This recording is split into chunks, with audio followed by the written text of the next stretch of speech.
இந்நிகழ்ச்சியை வழங்குபவர் MVR மருத்துவமனை மற்றும் கலை முதியோர் இல்லம். தீபம் தொலைக்காட்சி நேயர்களுக்கு என் அன்பான வணக்கம். தீபம் தொலைக்காட்சியும் கவிதை வானில் கவிமன்றமும் இணைந்து நடத்தும் ஆகச் சிறந்த பெண்மணிகள் என்ற இந்த நிகழ்வு கடந்த 3 வருடங்களை தாண்டி 4வது வருடத்தில் அடியெடுத்து வைத்திருக்கிறது. இந்த நிகழ்வில் புதுச்சேரியில் வாழும் மிகச்சிறந்த பெண்மணிகளை, அவர்களுடைய சாதனைகளை நாம் வெளிக்கொண்டு வந்து இந்த நிகழ்ச்சியில் வழங்கிக் கொண்டிருக்கிறோம். இதற்கான அனைத்து ஒத்துழைப்பையும் வழங்கிக் கொண்டிருக்கும் தீபம் தொலைக்காட்சி இயக்குனர் அவர்களுக்கும், அங்கே பணிபுரியும் சக தோழர்களுக்கும் என்னுடைய அன்பான வணக்கத்தை நான் தெரிவித்துக் கொள்கிறேன். இன்றைக்கு இந்த நிகழ்வில் ஏற்கனவே ஆகச்சிறந்த பெண்மணியாக இந்த நிகழ்வில்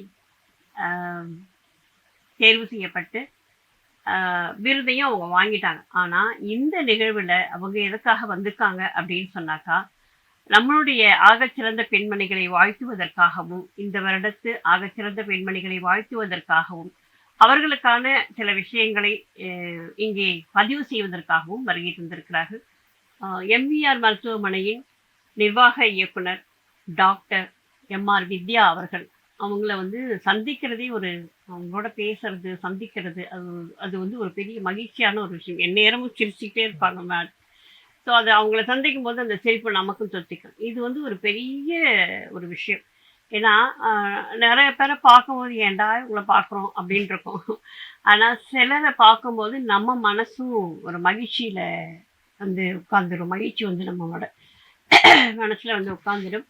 அப்படிப்பட்ட சிறப்பான ஒரு பெண்மணி இன்றைக்கு வருகை இருந்திருக்கிறார்கள். வணக்கம். தேங்க்யூ. உங்களுடைய முன்னுரைக்கு நன்றி. தேங்க்யூ. தீபம் தொலைக்காட்சி நேயர்களுக்கு எனது இனிய வணக்கம். மேம், நீங்கள் ஏற்கனவே ஆகச்சிறந்த பெண்மணி என்ற விருதை நீங்கள் வாங்கியிருக்கீங்க. முதல் இதிலே உங்களை நாங்கள் அழைச்சிருந்தோம். நீங்களும் எங்களுடைய வேண்டுகோளை ஏற்று இங்கே மிக சிறப்பான ஒரு உரை நிகழ்த்தி அந்த விருது வாங்கினீங்க. அதனுடைய அனுபவங்கள் சொல்லுங்க மேம். எப்படி இருந்துச்சு உங்களுக்கு? அது பிடிச்சதா? எப்படி இருந்ததுன்னு சொல்லுங்களேன். கண்டிப்பா. ஆக்சுவலி விருதுகள் அப்படின்றது ஒரு இண்டிவிஜுவல், ஒரு நபருடைய செயல்பாடுகளுக்கு இன்னும் ஒரு ஊக்கம் தரதா நான் எடுத்துக்கிறேன். ஸோ நம்ம நிறைய வாங்கியிருந்தாலும் ஆஃப்டர் கோவிட் எல்லாருமே ஒரு டார்மண்ட் ஸ்டேட்ன்ற மாதிரி போயிட்டோம். ஸோ அப்புறம் எல்லாருக்குமே ஒரு அவநம்பிக்கை, ஒரு உற்சாகம் குறைந்த நிலை தான் பொதுவாக நிறைய பேருக்கு இருந்தது. நிறைய இழப்புகள் அந்த மாதிரிலாம் இருந்தது.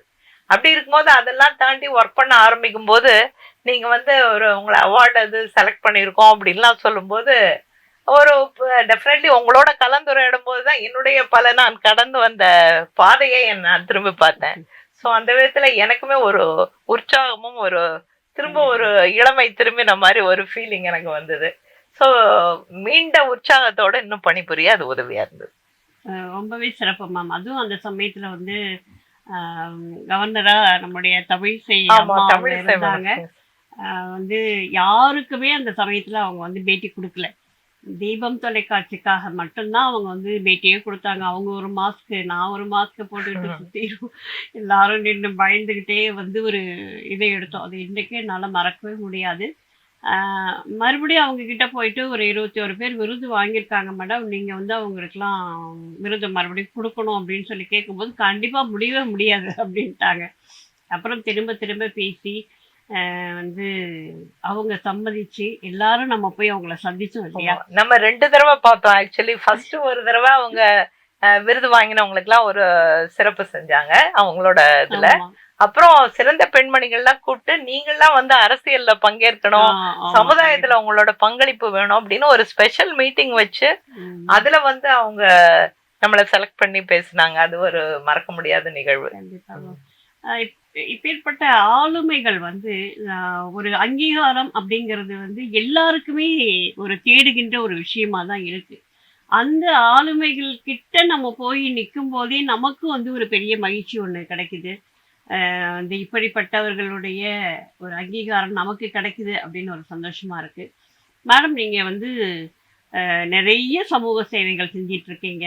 அதை நாங்கள் பார்த்துட்டு இருக்கிறோம். நிறைய அவேர்னஸ் ப்ரோக்ராம் உங்களுடைய மருத்துவமனையிலிருந்து நிறைய அந்த ஒரு நாள் நிகழ்வுகள் எல்லாமே நடத்துறீங்க. நிறைய இலவச மருத்துவ முகாம்கள் பண்றீங்க. அப்படியான உங்களுடைய சேவையை வந்து நாங்க வந்து மனம் திறந்து பாராட்டுறோம். நன்றி. இந்த எண்ணம் வந்து எப்படி வந்ததுன்னு சொல்லுங்க. ஆக்சுவலி எங்களுடைய பெற்றோர்கள் கிட்ட இருந்தே அது வந்ததுன்னு நான் சொல்லணும் மேடம். எங்க அப்பா வந்து Lions club district chairman level வரைக்கும் அவர் வந்து செலக்ட் பண்ணாங்க. அவர் வந்து நமது எம்ஜிஆர் உடைய நெருங்கிய நண்பர். அவங்க ஜெயலலிதா பேரவை இது இல்லாம தலைவரா இருந்தாரு. நிறைய சமூக சேவை செஞ்சிருக்காரு. ஸோ எங்க அப்பா வந்து தேவக்கோட்டை எம்ஜிஆர்னு சொல்லுவாங்க எங்க ஊர்ல. நான் படிச்சது ஒரு சின்ன இது டவுன், அது தேவக்கோட்டைன்னு காரைக்குடி பக்கத்துல. அங்க நான் வந்து ஸ்டேட் ரேங்க் வாங்கினேன். நான் என் சகோதரிகள் நாங்க எல்லாருமே நல்ல படிப்புல ரொம்ப ஸோ எங்க அப்பாவோட அந்த நான் பாத்திருக்கேன். எங்க அக்காவுக்கு அவர் தான் பேர் வச்சாரு. எங்க வீட்டுக்கு வந்திருக்காரு. ஸோ நாங்க இப்ப சின்ன ஸோ அப்பா வந்து நிறைய செஞ்சது வந்து எங்களுக்கு, எங்க தாத்தாவுமே வந்து வீட்லயே இலவச மருந்துகள்லாம் கொடுப்பாரு. அப்பா வர்ற நோயாளிகளுக்கு முடியலன்னா அவங்கள தங்க வச்சு சாப்பாடும் எங்க அம்மாவை தயார் பண்ணி கொடுப்பாங்க. இலவசமா மருந்து கொடுத்து கையில காசும் கொடுப்பாரு. அது மாதிரி பண்ணுவாரு. நிறைய பேருக்கு வந்து படிக்க வச்சிருக்காரு. முடியாதவங்களுக்கு எல்லாம் நிறைய குழந்தைகளுக்கு படிப்பு சொல்லி தந்திருக்காரு. நிறைய நாங்க பண்ணிருக்கோம். அதை பார்க்கும்போது ஆட்டோமேட்டிக்கா இப்ப அப்பா பேர்ல ட்ரஸ்ட் வச்சிருக்கோம். அம்மா பேர்ல ட்ரஸ்ட் வச்சு இலவச மருந்துகள் தரோம். அப்பா பேர்ல படிப்புக்கு, அதுக்கு மருத்துவம் சார்ந்த படிப்புல இருந்து எல்லாத்துக்குமே நாங்க பண்ணிட்டு இருக்கோம். எம்ஜிஆர் அப்படின்னு சொன்ன உடனே ஒரு மகிழ்ச்சி வந்து எல்லாருக்கும் வந்துடும். அவர் வந்து பொன்மன செம்மல் அள்ளி கொடுத்த சிவந்த கரங்களுக்கு சொந்தக்காரர் அப்படி இப்படிலாம் சொல்லுவாங்க. வாரி கொடுத்ததுல அவர் ஒரு பெரிய வல்லர். அவர் கூட இருந்தவருக்கு வந்து அந்த எண்ணம் இல்லாம இருந்ததுன்னா தான் ஆச்சரியம். அப்பேற்பட்ட சிறப்பான ஒரு தந்தை. அந்த தந்தையுடைய பாரம்பரியமா அதை நம்ம பார்த்து பார்த்து வளர்றதுனால அவங்க செய்யற போது மற்றவங்க அடைகிற மகிழ்ச்சி அதையெல்லாம் நம்மளும் பார்க்குறோம். அப்போ நம்மளும் அதை செய்யணும் அப்படின்னு தான் நமக்கு தோணும். அப்பேற்பட்ட ஒரு சிறப்பான விஷயங்களோட நீங்க வந்து இருக்கிறது பெரிய விஷயம். ரொம்ப சந்தோஷமா இருக்கு. இன்றைக்கு வந்து சர்க்கரை வியாதி அப்படிங்கிறது இந்தியா வந்து எதுக்கோ முன்னணி நாடு, சிறப்பான நாடு, ஆன்மீக பூமி வந்து இந்த இந்தியா மாதிரி எல்லா வளங்களும் உள்ள ஒரு நாடை வந்து பார்க்கறது ரொம்ப அரிது. ஸோ வந்து 5 இணைகளும் இங்கே இருக்கு. எல்லா வளங்களும் பார்த்தீங்கன்னாலே இங்கே நிறைய இருக்கும். கோவில்கள் நிறைந்த ஊர், எல்லாத்துலேயும் முதன்மையான நாடு அப்படின்னு நம்ம சொல்லுவோம். இந்த சர்க்கரை வியாதியிலையும் 2வது இடத்தை பிடிச்சி முதன்மைக்கு வந்திருக்கு அப்படிங்க. அது வந்து டயபெட்டிஸ் கேபிட்டல் நம்ம தான். அது ஏன் 2வது சொல்லிக்கிறீங்க? ஏன்னா கம்பேர் டு அதர் கண்ட்ரிஸ் நம்ம பாப்புலேஷனுக்கு நம்மளோட ப்ரிவாலன்ஸ் அந்த இருக்கக்கூடியதுன்றது ரொம்ப அதிகம். தவிர நம்ம நாட்டுல எல்லாம் என்ன ப்ராப்ளம்னா இளம் வயசுலயே நீரிழிவு நோய் அதிக அளவுல வர ஆரம்பிக்குது. இப்ப வெஸ்டர்ன் கண்ட்ரிஸ், மேற்கத்திய நாடுகளை விட நம்ம நாடுல ஒரு 10-15 வருஷம் முன்னாடியே வருது. இப்ப இன்னும் சொல்ல போனா டீனேஜ் ஸ்கூல் படிக்கிற பசங்களுக்கே டைப் 2 டயபெட்டிஸ்ன்றது வருது. ஸோ அதனால வந்து அந்த நீரிழிவு நோய் வந்து ஒரு மிகப்பெரிய எக்கனாமிக் பர்டன் சொல்லுவேன் நம்ம நாட்டுக்கு. ஏன்னா அதுக்கான டெஸ்ட்ல இருந்து மருந்துகள்ல இருந்து இதுல இருந்து கவர்மெண்ட்டுக்கும் பர்டன், இன்சூரன்ஸ் எடுத்தாலும் அவங்களுக்கும் ஒரு இது, ஒரு தனிப்பட்ட முறையில ஒரு குடும்பத்துக்கும் அது வந்து ஒரு பெரிய சவாலா இருக்கு டே டு டே லைஃப்ல அவங்க மேனேஜ் பண்றதெல்லாம். அது வந்து மத்த உறுப்புகளையும் பாதிச்சிருது இல்லையா மேம்? கண்ட்ரோல் பண்ணாம இருந்தாதான். சர்க்கரை நோய் கட்டுப்பாட்டுல வச்சிருந்தா அது வந்து உள்ளுறுப்புகளை பாதிக்காத வகையில நம்ம மெயின்டைன் பண்ணலாம். ஆரம்பத்திலே கண்டுபிடிச்சிடணும். சர்க்கரை நோய் வந்துருச்சா, வராம இருக்கா, இல்ல வர பாக்குதா, அந்த முந்தைய நிலையிலேயே கண்டுபிடிக்கிற இது வந்திருக்கு. டெஸ்ட்லாம் இருக்கு. பார்டர்லயே நம்ம பார்த்து கேர்ஃபுல்லா நம்ம லைஃப் ஸ்டைல மாத்திட்டோம்னா வராமே தடுத்துடலாம். வந்த விட்டு வந்து நம்ம இன்னும் அட்டென்ஷன் நல்லா கொடுத்து அதை கவனமா நம்ம கையாண்டோம்னா அதை வந்து குணப்படுத்தலாம். இப்போ வந்து ஒரு 10 வருஷம் முன்னாடிலாம் நீரிழிவு நோய் குணப்படுத்த முடியாது, அதை கட்டுப்பாடுலதான் வைக்கணும் நானே நிறைய பேசிருக்கேன் ப்ரோக்ராம்ஸ்ல. பட் இப்ப ரிசர்ச்சர்ஸ் ப்ரூவ் பண்ணுது. இப்ப நிறைய கண்ட்ரீஸ்ல வந்து அதுக்காக ஸ்டடி பண்ணாங்க. சோ அதாவது ஆனா நிறைய ஸ்டடிஸ் வந்து அவங்க சொல்ற சாப்பாடு எல்லாம் சாப்பிட்டுட்டு நம்ம இது பண்ண முடியாது, அந்த மாதிரி இருக்கும். பட் அந்த மாதிரி வெரி லோ கேலரி டயட் கொடுத்துட்டு அது மக்களுக்கு வந்து ஸ்டடி பண்ணி பார்த்து கவர்மெண்டே இனிஷியேட்டிவ் எடுத்தது நிறைய கண்ட்ரீஸ்ல. அந்த மாதிரி பார்க்கும்போது நீரிழிவு நோய் குணமாயிடுது. அப்படின்னு. அப்புறம் நம்மளே பார்த்திருக்கோம் நிறைய பேருக்கு இந்த உடல் பருமனுக்காக அறுவை சிகிச்சை பண்றாங்க இல்லையா, அவங்களுக்கு அதோட பார்க்கும்போது டயபெட்டிஸும் கியூர் ஆயிடுச்சு. இன்சுலின் போட்டுக்கிட்டவங்களுக்கு கூட அது குணமாயிருச்சு. ஈவன் பிபி எல்லாமே குணமாயிடுச்சு.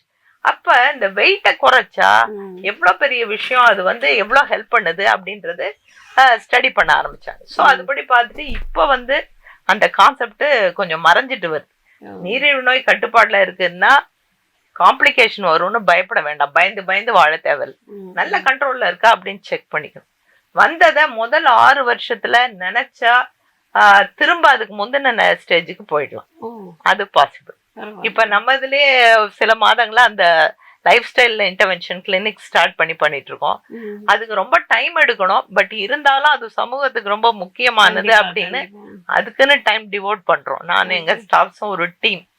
டயபெட்டிஸ் வந்தவங்களுக்கு எப்படி கியூர் பண்றது முடியுமா, அவங்களுக்கு காம்ப்ளிகேஷனுக்கெல்லாம் அனலைஸ் பண்ணிட்டு அவங்க ஃபேமிலியோட ஒரு டிஸ்கஷன் பண்ணி அந்த மாதிரி பண்றோம். ஈவன் டெலிகன்சல்ட் ஃபாரின்ல உள்ளவங்க கூட வந்து கேட்டுக்கிட்டு போறாங்க. அந்த மாதிரி நம்ம இந்தியன் இவங்க இருக்காங்களே என்ஆர்ஐஸ் வரும்போது இது பண்ணிட்டு அப்புறம் தே கம்யூனிகேட் ரெகுலரா வாட்ஸ்அப்லயோ மெயில்லயோ அப்படி கேட்டுக்கிறாங்க. ஸோ அது வந்து எனக்கு உண்மையிலேயே ஒரு மன நிறைவை தரக்கூடிய சமீபத்திய ப்ரோக்ராம்னா அதுதான். இப்போ கண்டிப்பா மேம், இது வரைக்கும் நானுமே அதை வந்து கியூர் பண்ண முடியாது, கண்ட்ரோல்ல வச்சுக்கலாம் அப்படின்னு தான் நினைச்சிருந்தோம். அது வந்து சரி பண்ண முடியும், பின்னாடியான லைஃபுக்கு வந்துட முடியும் அப்படின்னு தெரியறதே பெரிய விஷயம். ஏன்னா இன்னைக்கு குழந்தைங்கெல்லாம் கூட இன்ஜெக்ஷன் பண்ணிக்கிட்டு ஸ்கூலுக்கு போறாங்க மேடம். டைப் 1 டயபெட்டிஸ்க்கு இன்னும் கியூர் வரல. அதுக்கு ரிசர்ச், அதாவது டயபெட்டிஸ்லயே முக்கியமா 2 வகை இருக்கு. ஒன்று டைப் 1, அது வந்து என்னன்னா இன்சுலின் சுரக்கிற அந்த கணையத்தோட பீட்டா செல்கள் வந்து அழிஞ்சிடுறது. சோ அதுவே வந்து சட்டியில இருந்தா தானே ஆப்பிள் அந்த செல்களே அழிஞ்சிருது அப்படின்னும் போது அந்த இன்சுலின் உற்பத்தி ஆகாது, அதனால சர்க்கரை அளவு அதிகமாகுது. ஸோ அவங்க டைப் 1 டயபெட்டிஸ் அவங்க கண்டிப்பா இன்சுலின் போட்டாகணும். டைப் 2 டயபெட்டிஸ்ன்றதான் நான் சொல்றது. இந்தியால 95% மேல அதுதான் 2ஆம் வகை சர்க்கரை நோய் தான். அது வந்து இன்சுலின் எதிர்ப்பு தன்மை, நம்ம சாப்பிடுற சாப்பாட்டால வர்றது, உடல் உழைப்பு இல்லாம இருக்கிறதால வர்றது, டென்ஷன், தூக்கம் சரியா இல்லாம இருக்கிறது, இந்த மாதிரி பல காரணங்களால வருது. மரபணு ரீதியா நம்மளுக்கு ரிஸ்க் இருக்கிறதால அந்த வகை சர்க்கரை நோயை முழுமையாவே குணப்படுத்தும். திடீர்னு ஒரு விபத்து நடக்கும்போதோ ஏதோ சம்திங் மாதிரி ஒரு சடனா அதிர்ச்சி அடையும் போது அது வந்து சர்க்கரை வியாதி அதிகமாகுது அப்படின்னு சொல்லி சொல்றாங்க. ஸ்ட்ரெஸ் இன்டியூஸ் டயபெட்டிஸ் சொல்லுவோம். அதாவது ஒரு டக்குன்னு ஒரு ஹார்ட் அட்டாக், அந்த பெயின், அந்த ஒரு உடல் சர்க்கரை அளவு ரொம்ப ஷூட்டப் ஆயிரும். அதே மாதிரி ஒரு ஆக்சிடென்ட் ஆகுது, ஒரு ஜுரம் வர்றது, ஏதோ ஒரு ப்ராப்ளம்னு வரும்போது பார்த்தா அவங்களுக்கு ரொம்ப அதிகமாகும். அதுக்கான தீவிர சிகிச்சை எடுத்தாதான் அந்த நோயும் குணமாகும். டயபெட்டிஸ் கண்ட்ரோல்ல வச்சாதான் ஒரு காம்ப்ளிகேஷன்ல இருந்து அவங்க மீண்டு வர முடியும். அது இல்ல அந்த மாதிரி திடீர்னு வர்றது திடீர்னு குறைஞ்சிரும். ஆனா அவங்க 3 மாசத்துக்கு ஒரு தடவை அப்படி டாக்டர் அட்வைஸ் படி அது ஃபாலோ பண்ணிக்கிட்டே இருக்கும். நம்மளுக்கு வந்து சில சமயம் என்ன ஆகும்னா முதல்ல இருந்திருக்கும், பட் அந்த மாதிரி ஒரு இது கட்டத்துக்கு போகும்போது டாக்டர் கிட்ட போகும்போது அவங்க கண்டுபிடிச்சு சொல்லுவாங்க. அந்த மாதிரி ஒரு டைப் இருக்கும். இன்னொன்னு அந்த சமயத்துல மட்டும் வந்துட்டு அப்புறம் குணமாயிடும். 2 வகை இருக்கு. அந்த முதல் வகை அப்ப வந்து நம்மளுக்கு தற்செயலா கண்டுபிடிக்கிறத வந்து நம்ம இன்சிடென்ட் டயபெட்டிஸ் அப்பதான் கண்டுபிடிச்சோம்னு சொல்றோம். சோ அந்த மாதிரி உள்ளதை டிஃபரன்ஷியேட் பண்றதுக்கு ஒரு ஸ்பெஷல் டெஸ்ட் இருக்கு, கிளைகேட்டட் ஹீமோகுளோபின். அது 3 மாசத்துல எப்படி இருந்தது ஆவரேஜ், அவங்களுக்கு டயபெட்டிஸ் இருக்கா இல்லையா, ப்ரீ டயபெட்டிஸா அப்படின்னு நம்மளுக்கு தெரிஞ்சிடும். அதுக்கேற்ற மாதிரி அவங்களுக்கு அட்வைஸ் பண்ணும். மேடம் இப்போ வந்து நம்ம சின்ன குழந்தைங்களுக்கு இருக்குது அப்படின்னு சொல்லலாம். சின்ன குழந்தைங்களுடைய வளர்ச்சி அப்படிங்கிறது வந்து எல்லா செல்லுமே கொஞ்சம் ஃப்ரெஷ்ஷாக இருக்கும் இல்லையா, அப்போ அவங்களுக்கு சரி பண்ணுறது சுலபம் தானே? இல்லை, அந்த செல்கள் இருந்தால் தானே அதை குணப்படுத்துமா, அது டோட்டலி அழிஞ்சிரும். அந்த செல்களை வந்து அழியாம தடுக்கிறதுக்கு அவங்களையும் முன்னாடியே கண்டுபிடிக்கிறதுக்கான ஜெனட்டிக் ஸ்டடிஸ், மார்க்கர்ஸ், அதெல்லாம் நிறைய ரிசர்ச்ல இருக்கு. அப்பா அம்மாக்கு இல்ல, அது வந்து தானா வரக்கூடியது. திடீர்னு ஒரு வைரஸ் இன்ஃபெக்ஷன் திடீர்னு காரணமே இல்லாம வரக்கூடியது குழந்தைகளுக்கு. அது சில பேருக்கு தான் குடும்பத்துல அந்த ஹிஸ்டரி இருக்கும், டயபெட்டிஸ் ஹிஸ்டரி. நிறைய பேருக்கு இருக்காது. திடீர்னு ஒரு குழந்தைக்கு ரொம்ப அடிக்கடி யூரின் போகும், தாகம் எடுக்கும், சோர்ந்து போகும், ரொம்ப பசி எடுத்து சாப்பிடும், அந்த மாதிரிலாம் சில இழைச்சிக்கிட்டே போகும். அந்த மாதிரிலாம் இருந்தா நம்ம சுகர் டெஸ்ட் பண்ணுவோம். அந்த மாதிரி நிறைய விஷயங்கள் நம்ம பேசுறோம் மேடம். இன்றைக்கு வந்து நம்மளுடைய இது லைஃப் ஸ்டைலே மாறி இருக்கு. நேரத்துக்கு சாப்பிட்றது கிடையாது, நேரத்துக்கு தூங்குறது கிடையாது, இரவு நேரங்கள்ல அதிகமா முழிக்கிறாங்க, பகல் நேரத்துல படுத்து நல்லா தூங்குறாங்க. இப்படியான இந்த முறைகள் கூட இந்த வியாதி வர்றதுக்கு ஆமா காரணமா இருக்குது இல்லைங்களா? கண்டிப்பா மேடம், அதுதான் முக்கியமான காரணமே. ம். வாழ்க்கையில வந்து நம்ம நிறைய மாற்றங்கள் கொண்டு வந்துட்டோம். முன்னாடி இருந்த உடல் உழைப்பு கிடையாது. ம். நம்மளோட பேரண்ட்ஸ் தாத்தா பாட்டி எல்லாம் ஒர்க் பண்ண அளவுக்கு நம்ம உடல் உழைப்பு செய்யறோம். அவங்க எல்லாம் மாவு அரைச்சாங்க, இது பண்ணாங்க. ம். நான் திரும்ப அதையே பண்ணுங்கன்னு சொல்ல, பட் நம்ம வந்து மோஸ்ட் ஆஃப் த டைம் ஆக்டிவா இருக்கணும். ம். சில ம். பேர் என்ன பண்ணாங்க, அந்த 1/2 மணி நேரம் நல்லா வாக் போயிட்டு வந்துட்டேன், அப்புறம் நாள் பூரா ரெஸ்டா இருக்காங்க. அந்த மாதிரிலாம் இருக்கு. அப்புறம் டென்ஷன் ம். ஸ்ட்ரெஸ்ன்றது ரொம்ப, குழந்தைங்க கூட சொல்லுது எனக்கு டென்ஷனா இருக்கு, டென்ஷனா ஸ்ட்ரெஸ் இருக்கு. ஆயிடுது அப்படின்றது ரொம்ப சாதாரண வார்த்தையா பிரயோகப்படுத்துறோம். சோ அந்த ஸ்ட்ரெஸ் எல்லாத்தையுமே என்ன எதையுமே போட்டியாவே பார்க்க கூடாது. எல்லாத்தையுமே லைஃப்ல போட்டியாவே பாக்குற மனப்பான்மை ம். வந்துருச்சு. ம். ம். ஆமா மேம். யாரா இருந்தாலும் பக்கத்து வீட்டுக்காரங்களை பார்த்து இது பண்றது இல்ல. சரி, ஸ்கூல் ஃப்ரெண்ட்ஸ்னா ஃப்ரெண்ட்ஷிப்பை விட அவங்க மார்க்ஸே பார்த்துட்டு அதிகமா. போறது, அந்த மாதிரி ஒரு கரெக்டான ஒரு பாண்டிங்கோ ஃப்ரெண்ட்ஷிப்பான தன்மையோ இப்ப குறையுதுன்ற மாதிரி ஒரு தோணுது. கண்டிப்பா. இருந்தாலும் அது மேலோட்டமா இருக்கு. பார்த்தா அவங்களுக்குள்ளேயே 1000 இது இருக்கு. அந்த காலத்துல இருந்த மாதிரி ஒரு களங்கம் இல்லாத ஒரு அந்த நட்புன்றது ஆமா இல்ல. காரணம் மீடியாவுடைய தாக்கம் நிறைய இருக்குது. அவங்க இன்ஸ்டாகிராம்ல இவங்க போடுறத பார்த்து அவங்க ம். அந்த ம். மாதிரிதான் போட்டிகள் இருக்கே தவிர, நம்மளுக்கு எல்லாம் இயல்பான ஒரு போன் கூட அப்ப எஸ்டிடி ட்ரங்கால் அந்த மாதிரி இருந்த அந்த காலம். சோ எல்லாமே மாறுது. எல்லாம் ம். உடனுக்குடனே அவங்களுக்கு கம்யூனிகேஷன் கிடைக்குது. நடக்குது. அப்போ ஒரு ஸ்ட்ரெஸ், எப்பயும் நம்ம விஷயத்த தெரிஞ்சுக்கணும், மீடியாவை பார்த்துட்டே இருக்கணும்ன்ற ஒரு ஆர்வம், சரியான தூக்கம் இல்லாது, லேட் நைட் வரைக்கும் நீங்க சொல்ல மாதிரி முழிச்சிட்டு இருக்கிறது. தூக்கம் வந்து 7 to 8 மணி நேரம் இருக்கணும். ம். அதுக்கு குறைவான தூக்கம் இருந்தால் கண்டிப்பா டயபெட்டிஸ், ஹார்ட் ப்ராப்ளம் வருது, ம். ரத்த குழாய் பாதிப்புகள், ரத்த குழாய் அடைப்பு எல்லாம் ஏற்படுது. So, ரொம்ப காமனா இப்ப பாக்குறோம் அது. ம். ம். நிறைய பேர் நீங்களே கேள்விப்பட்டிருப்பீங்க, எந்த டிசீஸுமே இல்ல, நல்லா இருந்தாரு ஆனா இறந்துட்டாரு திடீர்னு அப்படின்லாம் சொல்லி அதுவும் கேள்விப்படுறோம். 30ல இருந்து 50க்குள்ள இருக்கிறவங்களுக்கு ஆமா. நிறைய அது மாதிரி நடக்குது. காரணம் over, they want to achieve something, எதையாவது பண்ணணும்ன்ற ஒரு சாதாரணமான எதையாவது ஒரு இல்லாம பண்ணணும்னா ஒரு இல்ல, சம்பாதிக்கணும் சம்பாதிக்கணும் சம்பாதிக்கணும், நிறைய பணம் சேர்க்கணும் ஆமா அவங்களோட. Quick money they want. ம். ம். எதுவுமே இப்ப ஒரு லெவல்ல நம்ம இருக்கோம்னா அதுக்கு பின்னாடி ஒரு 30 வருஷம் உழைப்பு கண்டிப்பா மேம். இருக்குன்றது. அப்புறம் எடுத்ததுமே அந்த லெவலுக்கு வரும்போது அவங்களுக்கு எய்ம் ஹையா, டார்கெட் ஹையா இருக்கும்போது நேச்சுரலி அந்த இன்சைட் ஹார்மோன்ஸ் எல்லாமே மாறுபடுது. எப்பயுமே ஒரு ஹைப்பர் ஆக்டிவ், ஹைப்பர் எனர்ஜெட்டிக் இதுலயே இருந்தா நாடி நரம்புகள்லாம் துடிச்சிட்டு ஸ்ட்ரெஸ் ஹார்மோன்ஸ் வந்து அதிகரிக்குது. அதனால இந்த டிசீசஸ் எல்லாம் வருது. டயபெட்டிஸ், ஹை பிபி, கொலஸ்ட்ரால், உடல் பருமன் எல்லாம் ஒன்று கொண்டு தொடர், ஹார்ட் டிசீஸ், ஸ்ட்ரோக், ஒண்ணு வந்தா இன்னொன்னு இன்னொன்னு இன்னொன்னு அப்படின்னு இருக்கு. So this is called metabolic syndrome அப்படின்னு சொல்லுவோம். இல்ல மேம், இன்னைக்கு வந்து நிறைய பேர் இதெல்லாம் தேடவும் செய்யறாங்க. யோகா பாத்தீங்கன்னா இது காலையில எந்திரிச்சு நீங்க செல்போனை எடுத்தீங்கன்னா நிறைய யோகா இதுதான் வந்துகிட்டே இருக்கு. யோகா செய்யறவங்களும் நிறைய அதுல போய் பார்த்தோம்னா 2000 பேர் கலந்துக்கிறாங்க, 3000 பேர் கலந்துக்கிறாங்க அப்படின்னு அந்த இதுல வருது. அப்போ 3000 பேர் வந்து காலையில யோகா செய்யறாங்க. அப்புறம் வந்து பாத்தீங்கன்னா நிறைய நம்மளுடைய மக்கள் தொகை எவ்வளவு, 3000 பேர் தான் அதுல ஒரு கலந்துக்கிறாங்க. நிகழ்ச்சியில 3000 பேர் மேம். நீங்க அடுத்தடுத்து போனீங்கன்னா இல்ல இன்னைக்கு இல்ல அவேர்னஸும் இருக்கு. காரணம் சின்ன வயசுலயே ப்ராப்ளம் நிறைய வரத பாக்குறாங்க. அவங்களுக்கு முந்தைய தலைமுறை 50 வயசுல வந்தா இவங்களுக்கு 30 வயசுல வருது ப்ராப்ளம், அந்த மாதிரி போகுது. சோ ஒரு அவங்க தாத்தா பாட்டிக்கு எல்லாம் 70 வயசுல வந்தது, அவங்க அடுத்த ஜெனரேஷனுக்கு 50 வயசுல வந்து இப்ப டயபெட்டிஸ், ஹார்ட் ப்ராப்ளம்னா 30 வயசுல வருது. சோ நீங்க பாத்திருப்பீங்க ஸ்கூல் பசங்களுக்கே ஹார்ட் அட்டாக் வந்ததுன்றாங்க. அந்த அளவுக்கு இட் இஸ் பிகமிங் வெரி ராம்பண்ட். இது வந்து சமூக ரீதியா ஒரு அவேர்னஸ் வரணும். ஓரளவுக்கு அந்த விழிப்புணர்ச்சி வர ஆரம்பிச்சிருக்கு. ரொம்ப மோசமா இல்ல இது, முன்னாடிக்கு கொஞ்சம் பரவாயில்ல. கடந்த சில வருடங்கள்ல இது பெட்டர் நான் சொல்வேன். கொஞ்சம் அவேர்னஸ் வந்த பிறகு ஆமா நிறைய உடல் சார்ந்த சம்பந்தப்பட்ட அவேர்னஸ் அதிகம் வந்திருக்கு. தேடுதலும் ஜாஸ்தியா இருக்கு.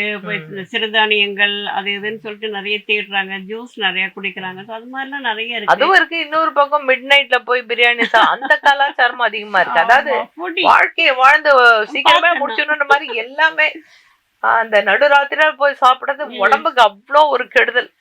லேட் நைட் ஆஃப்டர் 8 மணிக்கு சாப்பிடுறதே கெடுதல்.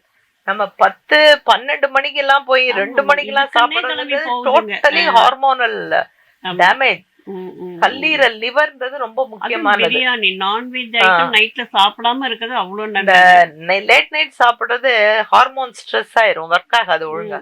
சோ கல்லீரல்ல போய் கொழுப்பா படிஞ்சு எப்படி இந்த அதிகமா சாப்பிடுறவங்க ஒபிஸா இருக்கிறவங்களுக்கு எப்படி ஒரு தண்ணி சாப்பிடுறவங்க ட்ரிங்க் பண்றவங்களுக்கு எவ்வளவு லிவர் டேமேஜ் ஆகும், அந்த அளவுக்கு டேமேஜ் ஆகுது. இப்ப பார்த்தா இந்தியால சராசரியா சொல்ல போனா 130-40 பேருக்கு லிவர் ப்ராப்ளம் இருக்கு. நம்ம ஒரு ஸ்கேன் பண்ணி பார்த்தா ஃபேட்டி லிவர்ன்றது சர்வ சாதாரணமா இருக்கு. ஸோ அதுக்கெல்லாம் காரணம் நம்ம ஓவர் ஈட் பண்றது. ஒரு பக்கம் பட்னி பாவர்ட்டி சொல்றோம், ஒரு பக்கம் ஓவர் ஈட்டிங். குழந்தைங்களுக்கு அதே மாதிரிதான். ஒரு பக்கம் ரத்த சோகை இருக்கு, 10% குழந்தைகளுக்கு ரத்த சோகை இருக்குன்னு கவர்மெண்ட் அதுக்கு ப்ரோக்ராம் பண்ணிட்டு இருக்கு. இன்னொரு பக்கம் பார்த்தா ஒபிசிட்டி இப்ப அதிகமாயிட்டே வருது குழந்தைங்கள்ல. 20-40%, 20-40 பேர், 140 பேர்னா நினைச்சு பாருங்க. ஓவர் வெயிட் சைடு வர ஆரம்பிச்சுட்டாங்க குழந்தைங்க. அது ரொம்ப பெரிய பாரடாக்ஸா இருக்கு. நம்ம குழந்தை வச்சு வச்சு திணின்னு திணிக்கிறாங்க. எல்லாம் அந்த பிள்ளைக்கு என்ன கேட்டாலும் வாங்கி கொடுக்குறாங்க. அந்த முதலாம் நமக்கு தீபாவளிக்கு ஒரு ட்ரெஸ்ஸு, பொங்கலுக்கு ஒரு ட்ரெஸ். அந்த பொங்கலுக்கு கூட சில சமயம் கிடைக்காது, அதான் தீபாவளிக்கு எடுத்தாச்சு இல்ல அது போதும் அப்படின்னுவாங்க. யூனிஃபார்ம் மட்டும்தான் வருஷத்துக்கு எடுத்து கொடுப்பாங்க. இப்ப யூனிஃபார்ம் கூட மாறி மாறி வரும் மேடம். அக்காக்குள்ள தங்கச்சி ரெண்டாவதா பறக்கவே கூடாது அப்படி இல்ல நிறைய நம்ம. ஆனா அதுல ஒரு சுகம் இருந்தது மேம். அக்காவுக்கு விட்டு கொடுக்கறது, 2 பேரும் சண்டை போட்டுக்கிறது, சோ அதெல்லாம் இருந்து. இன்னைக்கு எல்லாம் ஒண்ணு, ஒரே புள்ள. அது பண்ற அட்டகாசம் தாங்க முடியாது. அதுலயே ஓவர் டென்ஷன் ஆயிடுறாங்க அம்மாவும் அப்பாவும்.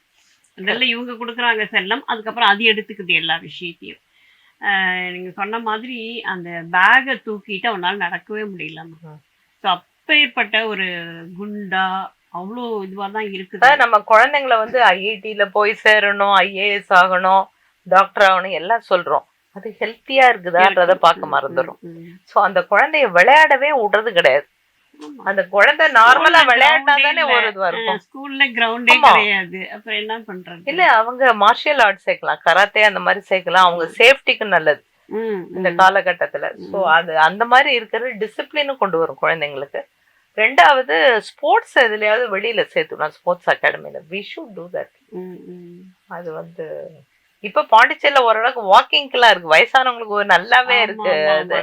குழந்தைங்களுக்கு அது என்கரேஜ் பண்றது நிறைய இல்ல மேம். அதையும் நான் பாக்குறேன், நிறைய பேரண்ட்ஸ் வந்து பிள்ளைங்களை அழைச்சிட்டு வெளியில வராங்க, பார்க்ல உட்காடுறாங்க, அந்த பிள்ளைங்க நல்லா விளையாடுது. ஸோ அதுக்கப்புறம் வந்து வருஷத்துக்கு ஒரு முறையாடுது, 2 முறை வெளியூர் பயணங்கள், ஊட்டி கொடைக்கானல்ல எந்நேரமும் நிறைஞ்சு வழியுது. முதல்லாம் பார்த்தீங்கன்னா தாத்தா பாட்டிலாம் பார்த்தீங்கன்னா எப்பயோ ஒரு 4 வருஷத்துக்கு ஒரு 5 வருஷம் இருந்தால் கல்யாணம் நிச்சயமான குலதெய்வ கோயிலுக்கு போயிட்டு வர்றது, இது மட்டும்தான் நடக்கும் மேம். ஊட்டி கொடைக்கானல் அவங்களுக்குலாம் என்னன்னே தெரியாது. இப்போ வந்து டென்ஷன் ஃப்ரீக்காக இவங்க இதையெல்லாம் தேடுறாங்க. ஆனாலும் எப்படி டென்ஷன் ஆகுறாங்க அப்படிங்கிறது தான் எனக்கு தெரிய மாட்டேங்குது. இல்ல அதாவது எல்லாருக்குமே வந்து இது மட்டும்தான் வாழ்க்கை, ரொம்ப ஹை லெவல் இதுதான் வாழ்க்கைன்ற மாதிரி இருக்கு. அந்தந்த குழந்தைகளுக்கு அவங்கவுங்களுக்கு ஏற்றது எது வேணாலும் செய்யலான்றது வந்து இப்ப மக்கள் மனசு ஏற்க மறுக்குது. டாக்டரா தான் ஆகணும், அதாவது ஒரு ஸ்டாண்டர்ட்ஸ் வச்சுக்கிறாங்க. அது படிச்சாதான் படிப்பு, மத்த எல்லாம் வேஸ்ட்னா அப்ப மத்த ஒர்க் எல்லாம் யார் பண்ணுவாங்கன்றது இருக்குல்ல. இல்ல நம்ம எதையுமே ஒரு திணிப்பா ஒரு குழந்தைக்கு செஞ்சா அது ஸ்ட்ரெஸ் ஆகுது. அவங்களே ஆர்வப்பட்டு அது பண்ணும்போது நேச்சுரலி நல்லா. தவிர இப்ப காம்படிஷன் அதிகமாகுது இல்லையா குழந்தைங்களுக்கு, ஸ்கூல் லெவல்ல இருந்தே அந்த ப்ரெஷர் வருது. இதெல்லாம் தான் ஒரு வாழ்க்கையில் இந்த லைஃப் ஸ்டைல் டிசார்டர்ஸ், இதோட காரணங்கள் வந்து இதெல்லாம் தான், ஸ்ட்ரெஸ் தான் மெயின். இது எப்படி மாத்த முடியுமா? சமூகம் தான் அதை கையில எடுக்கணுமா, இல்ல ஒவ்வொரு பேரண்ட்ஸும் அதை யோசிக்கணுமா? எப்படி ஒவ்வொரு வீட்லயும் தான் மேடம் சேஞ்ச் வரணும். அவங்க குழந்தையோட ஹெல்த்துக்கு அவங்க தானே பார்க்கணும் ஃபர்ஸ்ட். கவர்மெண்ட் எல்லாம் ஒரு பொதுவா சொல்லலாமே தவிர ஸ்கூல்ஸ்ல அவங்க சொன்னா கூட இவங்க கேட்கணும். பிடி பீரியடை கேன்சல் பண்ணிட்டு இவங்க கிளாஸ் நடத்துறாங்கன்னா அது தவறான ஒன்று. ஸோ இப்போ ஓரளவு government is taking steps. Government நிறைய அவேர்னஸ் இது கொண்டு வராங்க. இன்னும் சில வருஷத்துல அதெல்லாம் திரும்ப அகைன் வந்துடும் பழையது. மாரல் கிளாஸ், ஸ்போர்ட்ஸ், இது யோகா கிளாஸ் எல்லாமே திரும்ப வரும். இப்ப சில ஸ்கூல்ஸ் எல்லாம் வச்சிருக்காங்க, பண்றாங்க அது. ம். பட் அது பரவலா வேணும்ன்றதுதான் இப்போ. தையல் கிளாஸ் ஒண்ணு இருக்கும், ஓவிய கிளாஸ் ஒண்ணு இருக்கும். ஈவன் ஏன்னா பாட்டு கத்துக்கிட்டா கூட அது ஆமா. ஸ்ட்ரெஸ் எவ்வளவு குறைக்கக்கூடியது. குறைக்கும். பாட்டு, வீணை கிளாஸ் எல்லாமே வந்து குழந்தைகளுக்கு வேற இருக்கணும். ஹாபியே இல்ல, மொபைலை தவிர எதுவுமே பார்க்கலான்னு போது ஆமா. அது அவங்களுக்கு டைவர்ஷன் ஒண்ணு இல்லாம போகுது. ம். அதுவும் அதுல என்ன பாக்குது அப்படிங்கறதும் நமக்கு தெரிய மாட்டேங்குது. ஒரு குழந்தை வந்து ஆமா, அதுக்கு தனி அறை கொடுத்துட்றாங்க. அது அங்க என்ன பாக்குது, என்ன செய்யுது, அதுல வந்து எதை பார்க்கலாம், எதை பார்க்க கூடாது அப்படின்னு ஒரு கண்ட்ரோல் பண்றதுக்கும் சில முறைகள் இருக்குங்கிறாங்க. அது எனக்கு தெரியல. அத உடைச்சு உள்ள போறதுக்கும் அவங்களுக்கு தெரியும் குழந்தைங்க. நம்மளுக்கு தெரியுதோ இல்லையோ, அவங்க அந்த சைல்ட் லாக் எப்படி பிரேக் பண்றதுன்னு அதெல்லாம் தெரியும். தெரியும். இது வந்து ஒரு டேஞ்சரான ஒரு சூழல் தான் மேம்.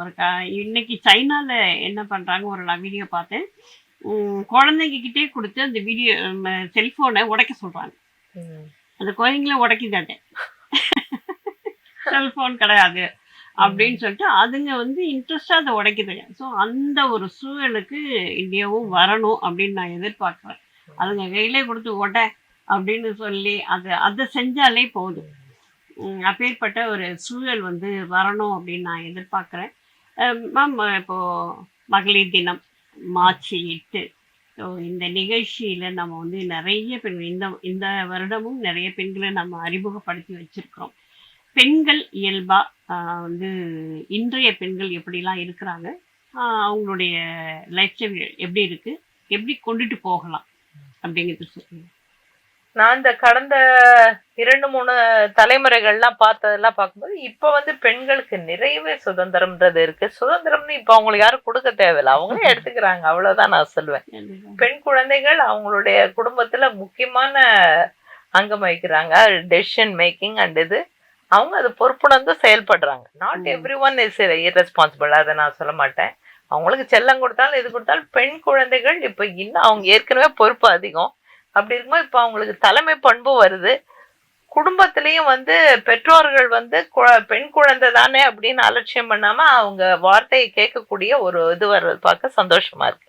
அந்த காலத்துல எங்க அப்பா எல்லாம் அதை ஒரு புதுமையா பண்ணுவாரு, எல்லாருக்கும் ஆச்சரியமா இருக்கும்.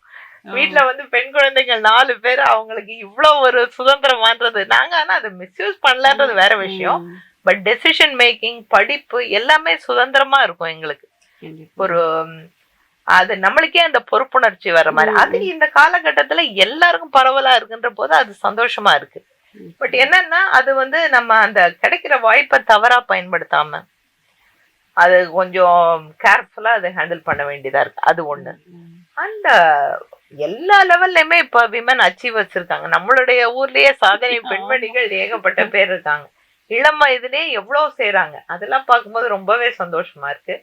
சோ என்னன்னா பெண்கள் வந்து இந்த மாதிரி உள்ள சாதனை பெண்களுக்குன்னு நீங்க தான் ஒரு எல்லாரும் சேர்ந்து ஒரு குரூப்பா ஃபார்ம் பண்ணி இன்னும் நிறைய நல்லது பண்ணலான்றது என்னுடைய அபிப்பிராயம். நம்மளால பொதுவா ரெகுலரா மீட் பண்ண முடியாம இருக்கு. சோ இந்த மாதிரி ஒவ்வொரு துறையிலயும் செய்யறவங்க எல்லாம் சேர்ந்து நம்ம பண்ணோம்னா இன்னுமே நம்ம we can outreach, ஒரு வில்லேஜ் அடாப்ட் பண்ணிக்கலாம். இப்ப வந்து இப்ப சமீபத்துல ஒரு அகில இந்திய மாநாடு நடந்தது, டயபெட்டிஸ் ரிசர்ச் கான்ஃபரன்ஸ். அது நான் இப்போ ஆக்சுவலி என்னுடைய பையன் அதுல வந்து ஒரு ஆராய்ச்சி கட்டுரை சமர்ப்பிச்சான். ஸோ அதுல வந்து என்னென்ன டிஸ்கஷன் இது நடந்தது அப்படின்னா, இளைய குழந்தைகளுடைய அந்த ஒபிசிட்டி, ஓவர் வெயிட்டை வந்து மிக தீவிரமாக நம்ம கண்காணிச்சு அதை தடுக்கணும். குழந்தைகள் வந்து கொழுகுடன் இருக்கணும் அப்படின்ற எண்ணம்லாம் மாறி குழந்தைகள் ஒல்லியா இருக்கு டாக்டர் டானிக் கொடுங்கன்ற பழக்கத்தை போய் குழந்தைகள் ஆரோக்கியமா இருக்காங்களா அப்படின்னு, ஆரோக்கியமான உணவை சாப்பிடுறாங்களா அதை பார்த்து அவங்கள ஆக்டிவா இருக்கிறதுக்கு பண்ணுன்றது ஃபர்ஸ்ட் திங். அது ஒரு முக்கியமா சொல்றாங்க. டயபெட்டிஸ் ப்ரிவென்ஷன் தான் இப்ப வந்து எல்லா டாக்டர்ஸ் உடைய முக்கியமான குறிக்கோள். அதுக்கு உங்களை மாதிரி நீங்க தேர்ந்தெடுக்கிற இந்த ஆகச்சிறந்த பெண்மணி ஒவ்வொருத்தரும் வந்து ஒத்துழைக்கலாம். அவங்க ஸ்கூல்ல இது பண்றாங்க, டீச்சிங்ல இருக்காங்க, வெவ்வேறு. ஸோ ஒவ்வொருத்தரும் ஹெல்த் ஆஸ்பெக்டுக்கும் கொஞ்சம் அந்த பேரண்ட் கிட்டயும் ஸ்டூடெண்ட் கிட்டயும் சொல்லும் போது அதோட ரீச்சே வேற லெவல்ல இருக்கும். என்னதான் டாக்டர் கிட்ட குழந்தைங்க வர போறது இல்ல, ஆனா ஒரு டீச்சர் சொல்றது அப்படி கேட்டுப்பாங்க இல்லையா, அவங்களுடைய வார்த்தை வந்து அப்படியே பரியும். ஸோ அந்த மாதிரி ஒவ்வொரு பெண்மணி அவங்க சார்ந்த அந்த சமூகத்திலயும் அந்த நியர்பை பீப்புளுக்கும் விழிப்புணர்ச்சி நிறைய கொடுக்கலாம்னு நான் நினைக்கிறேன். ஸோ இந்த ஹெல்த் ரிலேட்டட் அவேர்னஸ் பெரிய அளவுல தேவைப்படுது.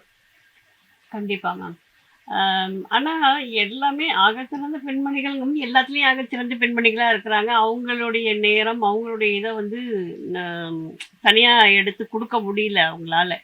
அதனால வந்து எல்லாம் அப்படியே தனித்தனியா இருக்கிற மாதிரி இருக்கு. நீங்க சொன்ன மாதிரி அதுக்கான அந்த குரூப்லயே வந்து ஒரு 3 மாதத்துக்கு ஒரு தடவையாவது ஒரு இது மாதிரி மீட் பண்ணி பண்ணோம்னா இன்னும் அவங்க ஐடியாஸ் எல்லாம் கேட்கும்போது ஒவ்வொருத்தரும் ஒவ்வொரு ஐடியா கொடுக்கும்போது அதை இன்னும் முன்னே எடுத்துட்டு போகலாம். கண்டிப்பா நீங்க அதை முன்னெடுக்கணும்னு நான் கேட்டுக்கிறேன். எங்க ஹாஸ்பிட்டல் எப்பவுமே ரெடி மேடம். எந்த மீட்டிங், விமன் டாக்டர்ஸ் மீட்டிங் எதுனாலும் ஆல்வேஸ் ஐ வெல்கம். அது மாதிரி இல்ல மேம், வந்து ஒரு பெண்களுக்கான ஒரு விஷயம் எது செஞ்சாலும் அதுல வந்து கண்டிப்பா இந்த சமூகத்தினுடைய பங்கு கண்டிப்பா இருக்கும் மேம்.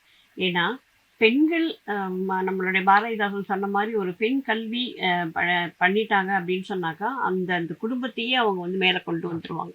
அது மாதிரி எல்லா விஷயங்களையும் பெண்களுடைய முன்னெடுப்பு தான் அந்த சமூகத்தை மேலே எடுத்து கொண்டு வரும் அப்படிங்கிறது வந்து ஒரு நிதர்சனமான ஒரு உண்மை. பெண்ணால தனியா தன்னை பற்றி மட்டும் யோசிக்கவே முடியாதுமா. அது வந்து ஒரு மிகப்பெரிய உண்மை. தன்னை யோசிக்காம இருக்கிறது தான் அவங்களுடைய பெரிய வீக்னஸ் இல்லையா? நீங்க கேட்டு பாருங்க, உங்க மாமியாருக்கு என்ன பிடிக்கும் உடனே சொல்லுவாங்க, மாமனாருக்கு என்ன பிடிக்கும் உடனே சொல்லுவாங்க, வீட்டுக்காருக்கு என்ன பிடிக்கும், என் பிள்ளைக்கு இது பிடிக்கும், உனக்கு என்ன பிடிக்கும் தெரியாது அப்படி சொன்னா நின்றுடுவாங்க.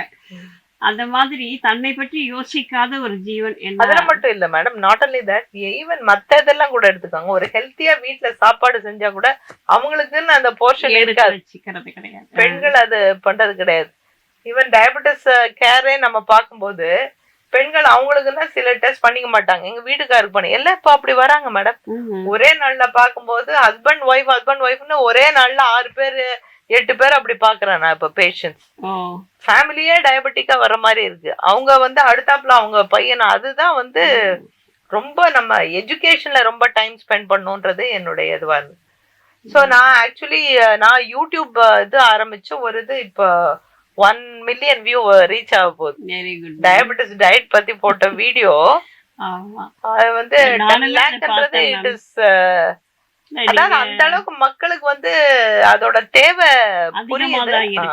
இல்ல மேம், நமக்கு வந்து இப்போ நீங்க சத்தா சாப்பிடணும், சரி நம்ம வந்து ஒரு மாதுளம்பழம் அன்னைக்கு ஃபுல்லா இருக்கு, சரி ஒரு மாதுளம்பழத்தை ஃபுல்லா நம்ம எடுத்துக்கலாம் அப்படின்னு நம்ம நினைப்போம். பட் நீங்க என்ன சொன்னீங்கன்னா, இல்ல ஒரு மாதுளம்பழத்தை முழுசா சாப்பிடக்கூடாது, பாதியா தான் சாப்பிடணும்னு சொன்னோன்னு என்ன நான் விரண்டு போயிட்டேன். ஐயோ என்னடா இது, ஒரு மாதுளை பழத்தை முழுசா சாப்பிடக்கூடாதுங்கிறாங்களே அப்படின்னு தான் நான் போய் உள்ள போய் கவனிக்கவே. டயபெட்டிக்ஸ்க்கு சில ரெஸ்ட்ரிக்ஷன் இருக்கு மேடம். இப்ப ப்ரீ டயபெட்டிக்ஸ்னா அவங்களுக்கு வேற மாதிரி டயட் சொல்லுவோம். ஒபிசிட்டி இப்போ வெயிட் குறைக்கணும் அப்படின்னு வர்றவங்களுக்கு வேற மாதிரி டயட் சொல்லுவோம். பட் டயபெட்டிஸ் வந்துருச்சு, ஹையா இருக்கு, கண்ட்ரோல்ல இல்ல அப்படின்னா பழத்தையும் அவங்க அளவா தான் சாப்பிடணும். நல்லதுன்னா கூட அமிர்தம் அளவுக்கு மிஞ்சினால் அமிர்தம் நச்சுல அதுதான். சோ அந்த மாதிரி அந்த இதை பார்த்துட்டு என்னன்னா சரி ஒரு இதை போட்டு நல்லா ஜூஸ் அடிச்சு குடிச்சிடலாம். நிறைய ராங் இன்ஃபர்மேஷன் வேற போகுது மேடம். நிறைய தப்பா சொல்றாங்க. நீங்க என்ன வேணாலும் சாப்பிடலாம், பீட்ரூட் ஜூஸ் சாப்பிடலாம், செவ்வாழை ஜூஸ் சாப்பிடலாம், அதெல்லாம் சாப்பிட்டா சுகர் கண்ணாபின்னான்னு ஏறும், எல்லாம் நல்லதுன்னு சொல்லிடுறாங்க. அது சாப்பிட்டு வந்துட்டு நான் மேடம் ஒரு பேஷண்ட்ஸை ரெக்வஸ்ட் பண்ணாங்க, மேடம் நீங்க சொல்றது எங்களுக்கு எல்லாம் தெரியுது, நாங்கெல்லாம் கரெக்டா ஃபாலோ பண்றோம், பட் எவ்வளவு பேர் அந்த மாதிரி இதெல்லாம் பார்த்து தவறா இது பண்ணிட்டு இருக்காங்க மேடம். அப்படி நீங்க அதுக்காவது நீங்க அந்த மாதிரி எல்லாம் வீடியோ போடுங்க, சாப்பிடக்கூடாதுன்னு ஒரு வீடியோ போடுங்க அப்படின்லாம் சொல்லி கேட்டாங்க. அந்த ரெஸ்பான்ஸ் எனக்கு ஆச்சரியமா இருந்தது. அதான் நிறைய பேரை ரீச் பண்ண முடியுது. கண்டிப்பா கண்டிப்பா. அது யூடியூப்ல என்னென்னவோ வருது, அதையெல்லாம் பார்க்காம இந்த மாதிரி விஷயங்களை நம்ம பார்த்து ஒரு டாக்டர் சொல்றாங்க அப்படிங்கும் போது அதை நிச்சயமா நம்ம வந்து கேட்டுக்கலாம். ஆனா நிறைய அதுலயுமே தவறான இன்ஃபர்மேஷன் நிறைய, இதை செய்யலாம் அப்படின்னு ஒருத்தவங்க சொல்றாங்க, இன்னொரு வீடியோல பார்த்தாக்க இதை செய்யவே கூடாது குழப்பற மாதிரி அப்படின்னு வருது. அது இதை செய்யறதா இதை செய்யக்கூடாதா அப்படிங்கிறது நமக்கு புரிய மாட்டேங்குது. அப்போ உங்களை மாதிரியான மிகச்சரியான விஷயத்தை சொல்லக்கூடியவர்கள் பேசாம இருக்க கூடாது.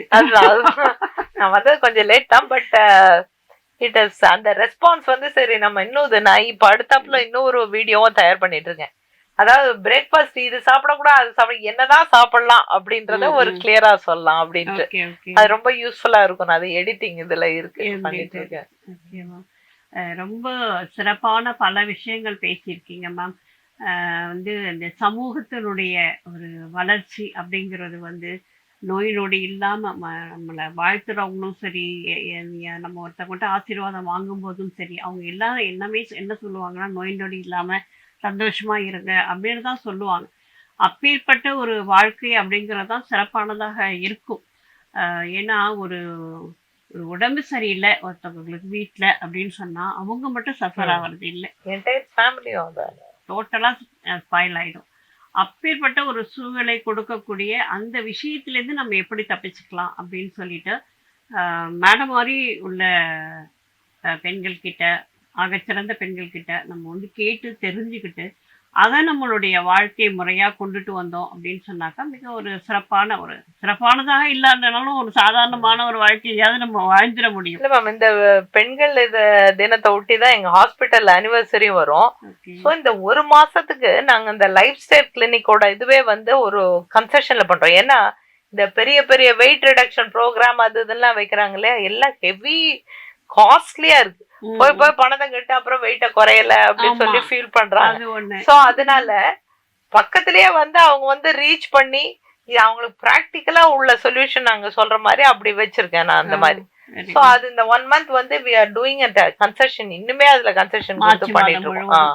மார்ச் ஏப்ரல் இது வரைக்கும் வச்சிருக்கோம் மேம். ஒவ்வொரு தடவையுமே ஏதாவது ஒண்ணு பண்ணுவோம் அப்பப்ப. ஸோ ஏன்னா அது ஒரு அவேர்னஸ் கிரியேட் பண்ணும். இந்த மாதிரி ஒரு இது பண்ணாங்கன்னா இந்த டெஸ்ட் எல்லாம் பண்ணிக்கணுமா அப்படின்னு சொல்லி வரும். இப்ப நான் வந்து பாண்டிச்சேரியில ஸ்டார்ட் பண்ணும்போது டயபெட்டிஸ் சென்டர்னு ஒண்ணு கிடையவே கிடையாது. First time I started. இப்பயும் அந்த மாதிரி கம்ப்ளீட் டெஸ்ட் அப்படின்னா ஒவ்வொரு இடத்துக்கும் போய் அலையாம் பண்றதுன்னா அது நம்ம ஹாஸ்பிட்டல்ல தான் இருக்கு. ஆமா மேம், எல்லா இதுவும் இருக்கு இல்லைங்களா? ஸோ நல்ல ஒரு சிந்தனை மேம், நல்ல ஒரு சிந்தனை, நல்ல ஒரு செயல்பாடு. உங்களை மாதிரியான ஒரு நல்ல இடத்துல இருக்கிறவங்க இப்படிப்பட்ட சிந்தனைகளை இந்த உலகத்துக்கு கொடுக்கும்போது அது வந்து பெருகி இன்னும் நல்ல விஷயங்களை கொடுக்கும் அப்படிங்கிறதும் ஒரு பிரபஞ்சத்தினுடைய ஒரு விதி இல்லையா? அதனால இந்த நிகழ்வை பார்க்கின்ற அத்தனை பேருக்கும், பெண்களோ ஆண்களோ யாரா இருந்தாலும் சரி, அவர்கள் தங்களுடைய உடலை பார்த்து கொள்ள வேண்டும் அப்படிங்கிற ஒரு மிகப்பெரிய ஒரு கருத்தை வலியுறுத்துகிறோம். மேடம், நீங்க வந்து இவ்வளவு நேரம் எங்களுக்காக நேரத்தை ஒதுக்கி மிக சிறப்பான கருத்துக்களை சொல்லியிருக்கீங்க, மிக வலிமையான கருத்துக்களையும் சொல்லியிருக்கீங்க. எதை சாப்பிடலாம், எதை சாப்பிடக்கூடாது, எந்த அளவு சாப்பிடணும், இதெல்லாம் வந்து எல்லா நேரமும் நம்ம வந்து பிடிச்சது அப்படின்னு சொன்னா ஒரு கட்டுக்கட்டிடலாம் அப்படின்னு தான் தோணும். அதை பகல் நேரத்துல கட்டுங்க, ராத்திரில கட்டாதீங்க. இந்த கடந்த ஒரு 10 வருஷத்துல நிறைய இந்த இந்தியன் ரிசர்ச் நிறைய இம்ப்ரூவ் ஆயிருக்கு மேடம். சோ அதுபடி பார்க்கும்போது லட்சக்கணக்கான பேர்கிட்ட இது ஸ்டடி பண்ணியாச்சு. சோ உணவு முறை மாற்றங்கள்ல குறிப்பிடத்தக்க சேஞ்சஸ் பண்ணா கண்டிப்பா டயபெட்டிஸ் வராம தடுக்கலாம், வெயிட் குறைக்கலாம், மீடியம் எக்ஸசைஸோட இந்த நல்ல ஃபுட் ஹேபிட்ஸோட மாத்தலாம்ன்றது வந்திருக்கு. அதெல்லாம் வந்து மக்களுக்கு எடுத்து சொல்லணும்ன்றதுதான் இப்ப அடுத்த ஃபியூ இயர்ஸ் என்னுடைய மெயின் எய்மா இருக்கும். டயபெட்டிஸ் வந்து கியூர் பண்றது, காம்ப்ளிகேஷன் ட்ரீட் பண்றது ஹாஸ்பிட்டல்ல பண்ண போறோம். பட் இந்த மாதிரி செக்டர் இளைஞர்களை பார்த்து, இப்ப குடும்பத்துல யாருக்கா அப்பா அம்மாவுக்கு இருக்கு டயபெட்டிஸ்னா அவங்க பொண்ணுக்கோ பையனுக்கோ வந்து ஃபர்ஸ்டே கொஞ்சம் ஓவர் வெயிட்டா இருந்தா ஃபர்ஸ்டே அவங்கள வந்து கூட்டுட்டு வந்து அவங்கள வராம தடுக்கணும். அடுத்த தலைமுறைய இந்த டயபெட்டிஸ் இதுல இருந்து வராம தடுக்கணும்ன்றதுதான் எங்களுடைய இப்ப குறிக்கோளா இருக்கு. கேபிட்டல் அப்படிங்கறத இதை வந்து எடுத்துடணும், அதை எடுத்துடணும். டயபெட்டிஸ் கேர் கேபிட்டல்னு இருக்கலாம். அதாவது பாதிப்புகள் இல்லாம வந்தவங்களை வாழ வைக்கலாம். 100 வயசு வரைக்கும் கிராஸ் பண்ணவங்க நிறைய பேர் இருக்காங்க. டயபெட்டிஸ் வந்துட்டா அதுக்காக அது ஒரு இதுன்ற மாதிரி கவலைப்பட தேவையில்லை. ஒண்ணு ரிவர்ட் பண்ண பார்க்கணும், இல்ல அந்த ஸ்டேஜை தாண்டிட்டோம்னா பாதிப்பு இல்லாம வாழ ட்ரை பண்ணும். அந்த ஒரு பாசிட்டிவ் அப்ரோச் தான் நான் பேஷண்ட்ஸ் கிட்ட பேசிட்டே இருப்பேன். ஆக்சுவலி அவங்களுக்கு நிறைய முதல்ல அந்த ஃபியர் போகணும். அது இல்லாட்டா அவங்க எப்பயும் ஒரு டென்ஷன்லயே வந்துருச்சு, என்ன செய்ய போறோம், நோயை பத்தின பயமே அவங்களுக்கு பாதி அதிகமாகும். சோ இது முக்கியமா அந்த ஸ்வீட்ஸ்ங்கிறது வந்து எல்லாருக்குமே நிறைய பேருக்கு பிடிக்கும். அந்த ஸ்வீட்டை சாப்பிடக்கூடாதுன்னு சொன்னாக்கா, ஐயோ எங்க சித்தப்பா ஒருத்தவங்களுக்கு வந்துருச்சு மாமா, அவர் வந்து பாயசம், அதாவது காரைக்கால்ல இருந்து பாண்டிச்சேரிக்கு வருவாருமா, எனக்கு பாயசம் செஞ்சு கொடுமா அவங்க சித்திக்கு தெரியாம அப்படின்னு சொல்லிட்டு எனக்கு அழுகையா வரும். செஞ்சு கொடுத்துருவேன். ஒரே ஒரு நாள் சாப்பிட்டுட்டு போயிடுங்க அப்படின்னுட்டு. அந்த மாதிரி ஏங்குவாங்க மேம் அவங்க. அதெல்லாம் நம்ம பார்த்துருக்குறோம். அப்போ அதுக்கெல்லாம் சர்டன் ஹேக்ஸ் இருக்கு மேடம். கொஞ்சம் அதுக்கு வந்து இப்படி அட்ஜஸ்ட் பண்ணி சாப்பிடலாம் எல்லாம் சொல்லுவோம். ஆனா சுகர் கண்ட்ரோல்ல இருக்கணும், அடிக்கடி செக் பண்ணி மானிட்டரிங் இருக்கும். உடம்பு நல்லா தானே இருக்கு, ஒண்ணுமே பண்ணலையே அப்படின்னு சாப்பிடுறதுதான் தப்பு. அதெல்லாம் அந்த ட்ரிக்ஸ் அதெல்லாம் சொல்லி தருவோம். பேஷண்ட் நல்ல கண்ட்ரோல்ல வரவங்களுக்கு எல்லாமே கத்து தருவோம் எப்படி பண்ணலாம். ஏன்னா இப்ப நிறைய ஐஸ்கிரீம்னா சுகர் இல்லாத ஐஸ்கிரீம், அது எது சுகர் ஃப்ரீ ஐஸ்கிரீம், அது எது நிறைய வந்துருச்சு. அவங்களுக்குன்னு தனித்தனியா பிஸ்கெட்டு எப்படி கேப்டன்னு நம்ம சொல்லிடுறோமோ அதுக்கேற்ற மாதிரி அடுத்தடுத்து தேட ஆரம்பிக்கிறாங்க. என்ன ஃபுட்டின்னு ஒரு ஒரு இது ஒன்று இருக்குமா. நிறைய சாப்பிட்டு நீங்கள் இது யூடியூப் திறந்தா கூட வெறுமன சாப்பாட்டு விஷயம்தான் வந்து வந்து இந்த ஹோட்டல்ல. மேடம் ஆனா ஒரு இது இருக்கு, அதை நான் இங்க சொல்ல விரும்புறேன் நேர்களுக்கு. என்னன்னா உணவை வந்து நம்ம சாப்பிடுற உணவை ஒரு 25% குறைச்சோன்னு வைங்க. சாப்பிடுற மாவு சத்து, சாதம், இட்லி, தோசை ஒரு 1/4 பங்கு குறைச்சோம்னா ஆயுள் அதிகரிக்குதுங்கிறது இட்ஸ் அ ப்ரூவன் சயின்ஸ். செல்களோட இந்த வயசாகிற தன்மை குறையுது, ஏஜிங் சேஞ்சஸ் குறையுது. அண்ட் உள்ளுறுப்புகளோட இப்ப வந்து அந்த ஏஜ் எல்லாம் கண்டுபிடிக்கிற கருவிகள் எங்க கிட்ட இருக்கு. வாஸ்குலர் ஏஜ், உங்க ரத்த குழாய்களுடைய வயசு என்ன, உங்களுடைய மெட்டபாலிக் ஏஜ், உங்களுடைய ஏஜ் 50 இருக்கலாம், பட் அந்த ஏஜ் 60-70 கூட இருக்கலாம். நீங்க எக்ஸசைஸே பண்ணாம இருந்தா அதெல்லாம் கண்டுபிடிச்சு பாருங்க. உங்க உடம்பு வந்து இப்ப பார்த்தா 70 வயசுக்காரங்க மாதிரி இருக்கு. நீங்க இந்த பயிற்சி எல்லாம் செய்யணும் சொன்னா அவங்க அக்செப்டன்ஸ் நல்லா இருக்கு. அந்த மாதிரி டெஸ்ட் எல்லாம் வந்திருக்கு. we can tell. அவங்க உள்ளுறுப்புல எப்படி இருக்கு, ஒரு ஃபேட் கண்டென்ட் அதெல்லாம் பார்த்தா அதுக்கு ஏத்த மாதிரி டயட் சொல்றது. அப்ப அட்வான்ஸ்மெண்ட்ஸ் நிறைய வந்துட்டு இருக்கு. ஆனா என்னன்னா அடிப்படையில நீங்க சொல்ல மாதிரி இந்த ஃபுட், இந்த ஓவரா ஈட்டிங்கிறது வந்து தவிர்க்கணும். அளவா சாப்பிட்டா எப்பயுமே பிரச்சனை இல்லை, அது ஒரு இது. அண்ட் உடற்பயிற்சி ஒரு ரெகுலர் ஹேபிட்டா மாறணும்ன்றது நான் இதை ரெக்வஸ்டா கேட்டுக்கிறேன். எஸ்பெஷலி பெண்கள். நான் வீட்டு வேலையெல்லாம் தானே செய்யறேன், எல்லாமே தான் பண்ணிட்டே இருக்கேன், நான் உட்கார்றதே இல்லை நடந்துகிட்டே இருப்பேன்னு வாங்க. அதுல ஆனா எஃபெக்ட் இருக்காது. அதோட தானே ஒரு டிசீஸும் வருது. தவிர ஒரு ஹார்ட்டுக்கு அதோட பெனிஃபிட் கிடைக்கணும், ஒரு ரத்த குழாய்க்கு அதோட பலன் கிடைக்கணும். உடற்பயிற்சியோடனா நான் ஸ்டாப்பா அவங்க 1/2 மணி நேரம் டு 45 நிமிஷம் நடக்கும். அப்பதான் அந்த ஹார்ட்டோட ரேட்ல இருந்து எல்லாமே நல்லா இருக்கும். அதோட ரத்த ஓட்டம், அது மெட்டபாலிசம்லாம் இதுவாயி நம்ம உடம்புக்கு நல்லது செய்யும். நம்ம 2 நிமிஷம் வேலை பார்த்துட்டு போய் உட்கார்றது, கிச்சன்ல இருந்து வேர்வை வடிய வேலை செய்யறதுலாம் ஒரு பிரயோஜனமும் கிடையாது. அது வந்து ஒரு எக்ஸசைஸ்னே தயவு செஞ்சு நினைச்சுக்காதீங்க. இங்கேயும் நடக்கிறோம், சமையல் பண்றோம்னு ஒரு எக்ஸசைஸும் கிடையாது. சோ வீட்டுல கிளீனிங் அதெல்லாம் ஓகே, இட் இஸ் ஓகே, பெருக்கிறது இது பண்றதெல்லாம் ஓகே. பட் எனக்கு வேர்த்து ஊத்துது, நான் வந்து சமையல் கட்டுலயே வேலை செய்யறேன், அதால என்ன ஒரு எனர்ஜியும் குறையாது, செலவாகாது. சமையல் கட்டுல கூட ரொம்ப வேலை இல்லையா மேம். ஏத்துறோம் இறக்குறோம், காய்கறி கட் பண்றோம், அவ்வளவுதான். மிக்ஸி அரைக்குது, கிரைண்டர் அரைச்சிருது. நிறைய பேர் என்ன பண்ணாங்க, ஹஸ்பண்ட போய் வாக் பண்ண சொல்லிட்டு அவங்க வீட்டுல டிவி பாக்குறாங்க. அது பண்ணக்கூடாது, அவங்களும் கூட போய் வாக் பண்ணணும். It is a good thing. கணவன் மனைவி கிட்ட வந்து அவங்களுக்கு சண்டை இல்லாம ஒரு புரிதல் வேணும்னா தினமும் ஒரு 10 நிமிஷம் ஒன்னா வாக் போங்கன்றது ஒரு ஸ்டடி சொல்லுது. சோ அது அந்த பெண்ணுக்கு துணையாவும் ஆச்சுன்னா தனியா அந்த காலத்துல நடக்க முடியல. சோ அவங்க அந்த மாதிரியே வாக் பண்ணலாம். சோ அதெல்லாம் நிறைய வந்து அவங்க ஆரோக்கியத்துக்கு, மனநலத்துக்கும் உடல் நலத்துக்கும் ரொம்ப முக்கியத்துவம் கொடுக்கணும்னு நான் இந்த பெண்கள் தினத்துல கேட்டுக்கிறேன். மருத்துவர்கள் சார்பா பொதுவா சொல்றது என்னன்னா, அவங்க தற்காப்பு கத்துக்கணும், தன்னம்பிக்கையை வளர்த்துக்கணும், படிக்கிறத பாதியில ஸ்டாப் பண்ணாம ஃபுல்லா எவ்வளவு முடியுமோ அவ்வளவு படிக்கணும். அண்ட் அவங்க எப்பயுமே அடுத்தவங்கள நம்பாம தன் காலிலே நிக்கிறதுக்கு அந்த தைரியம் அப்பதான் இருக்கும். படிப்பு வந்து ஒரு பெரிய ஆயுதம், மிகப்பெரிய ஆயுதம் இல்லையா? சோ அத வந்து அவங்க பாத்துக்கணும். அண்ட் ஃபைனான்சஸ், இப்ப பெண்களும் அதுல கொடி கட்டி பறக்குறாங்க, அந்த ஃபைனான்ஸ் மேனேஜ்மெண்ட் அண்ட் இது. சோ நீங்க பேட்டிக்கான உங்ககிட்ட நான் சொல்ல வேண்டிய நிறைய பேரை பத்தி உங்களுக்கே தெரியும். சோ தலைமை பண்பை வளர்த்துக்கணும் பெண்கள். ரொம்ப சிறப்பான பல கருத்துக்கள் இன்றைக்கு பேசப்பட்டிருக்கு. உடல் சார்ந்த விஷயங்கள், மனம் சார்ந்த விஷயங்கள் எல்லாவற்றையும் நம்ம வந்து இன்னைக்கு பேசியிருக்கிறோம். உங்களுடைய சிறப்பான வருகைக்கும் உங்களுடைய ஆழமான கருத்துக்களுக்கும் என்னுடைய நெஞ்சார்ந்த நன்றிகளும் வணக்கங்களும். அனைவருக்கும் மகளிர் தின வாழ்த்துக்கள். இந்த நிகழ்வு சாதனை பெண்களின் அடையாளமாக இந்த நிகழ்வை நாங்கள் செய்து கொண்டிருக்கிறோம். இது ஆகச்சிறந்த பெண்மணி என்ற விருதே இதற்கு அங்கீகாரமாக வழங்கப்பட்டு கொண்டிருக்கிறது. அனைவருக்கும் மகளிர் தின வாழ்த்துக்கள். நன்றி, வணக்கம். அனைவருக்கும் மகளிர் தின வாழ்த்துக்கள். எனக்கு இந்த வாய்ப்பை தந்த திருமதி கலா மேடம் அவர்களுக்கும் தீபம் தொலைக்காட்சிக்கும் நன்றி. மேலும் இந்த ஆகச்சிறந்த பெண்மணிகள் அனைவருக்கும் எம்விஆர் மருத்துவ மையம் சார்பா என்னுடைய வாழ்த்துக்களை தெரிவித்துக் கொள்கிறேன். நன்றி. இந்நிகழ்ச்சியை வழங்குபவர் எம்விஆர் மருத்துவமனை மற்றும் கலை முதியோர் இல்லம்.